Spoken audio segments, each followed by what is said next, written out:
Okay, in today's video, I'm going to show you how to make this amazing pork belly slab. And when I say amazing, I can't even tell you how good this is. I mean, I'm sure you can see just from looking at that video clip at the beginning, just how great this is. And the reason why you're probably watching this to see how I made it, because this is simple, this is really foolproof. I've made it a few times now, and for sure it is now in the steady rotation. I have to say, one of the difficult things about this is actually obtaining the slab of skin on pork belly, which I have not been able to find in any store or Costco. Costco does sell those big thick strips of pork belly that I use to make the cracklins, which I've shown in my Instagram account. But for this particular slab of pork belly, I went to just a local private butcher, and they're easily able to provide that every time I go in. So I get this from the butcher 𝗟𝗡𝗦𝗢𝗡𝗏 with the crisscross slicing in the skin. The skin can be very tough to cut through, so if your butcher will do it, and I've never had him have trouble with it, just have them crisscross score the skin for you. Then I will just gently pat dry with the paper towel, and I'm going to mix together 𝗦𝗣𝗜𝗢𝗡𝗧 salt. You're going to do 3 teaspoons of that. And then the second ingredient, and there's really only 2 here, is I have what's called powdered 5-spice. So see if your allspice contains these, or a Chinese 5-spice works equally well. But I'm going to read off the ingredients in this: cinnamon, ginger, cloves, nutmeg, and anise. So that is a very common combo that I'm sure you can find, but not particularly this brand, because this one I've had for quite a while. But you will do 1 teaspoon of this, and you'll mix that together, and we're going to put it on all sides, and then I'll show you what we're going to do next. So I have that salt and 5-spice mixed together here. I don't put all of it on. I save some of it for the final seasoning before I cook it. But you're going to put this on both sides, and you're going to try to work it down into the crevices of the scored pork belly. Flip it, salt the other side.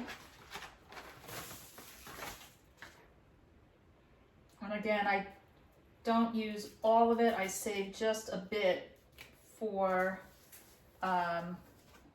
seasoning it right before I cook. You're going to take this and you're going to place it on some sort of trivet or grid just to lift it up off the plate. And I'm going to just set that in the fridge to air dry. You don't cover it, no saran, no foil. Set it in the fridge. That will help incorporate the spices in there, and also dry the moisture off the surface of it, so you're going to get a super, super crisp, crunchy crust like you see in my video. Okay, it is the next day now. I'm going to pull that pork belly slab out of my refrigerator, and I will show you the little bit of final prep I do before getting it into the air fryer, and show you the final product. So the pork belly has been literally just sitting right on that little wire trivet, and I'm going to grab it out and finish up the final step and throw it in the air fryer.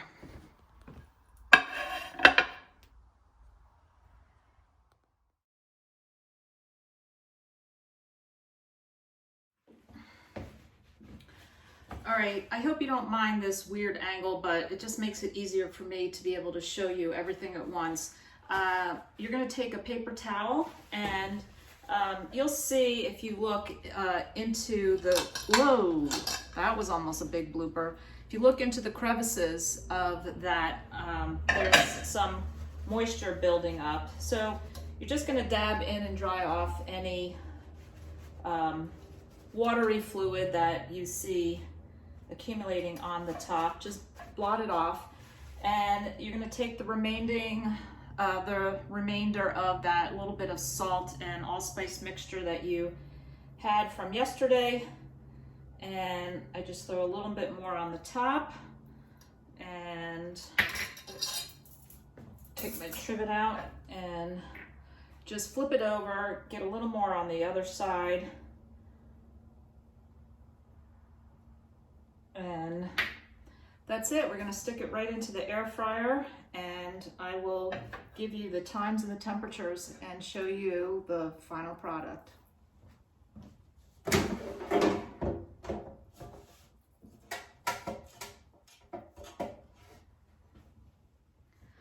So I will bring you down here more to eye level so I can show you exactly what's going on inside the air fryer, and just let you know that it really just does fit flat right into the bottom of my air fryer, and crank it in. I set it to 375 for the first half hour, and then we'll check it, crank up the temperature, and finish it off. Okay, the first 30 minutes at 375 is over. We're gonna check it just to actually admire it and gawk at it a little bit. And we will just scoot it right back in, and I scoot this up to 400,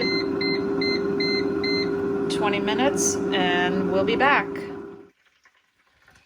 Okay, the timer just went off.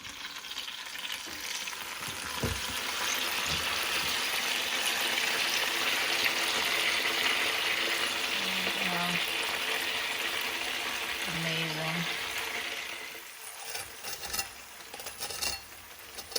Okay, I hope this is close enough for you to see. I just took this out of the air fryer, and I don't let this rest at all. I just go ahead and put it out and carve it up, and you can just hear the beautiful crispness of that meat. I just cut it right along,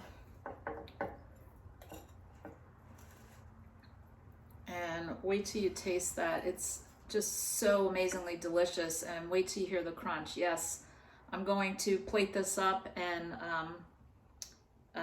sample it for you.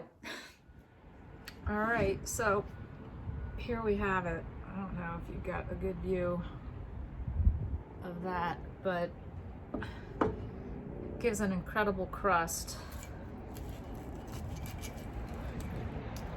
that is oh so crunchy and delicious. You're gonna love it.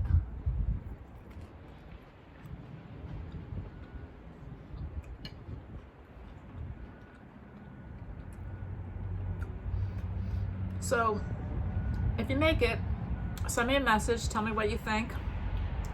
If you like my recipes, hit the subscribe button, and I am gonna try real hard to just keep coming out with more and more of these delicious, really simple, easy recipes.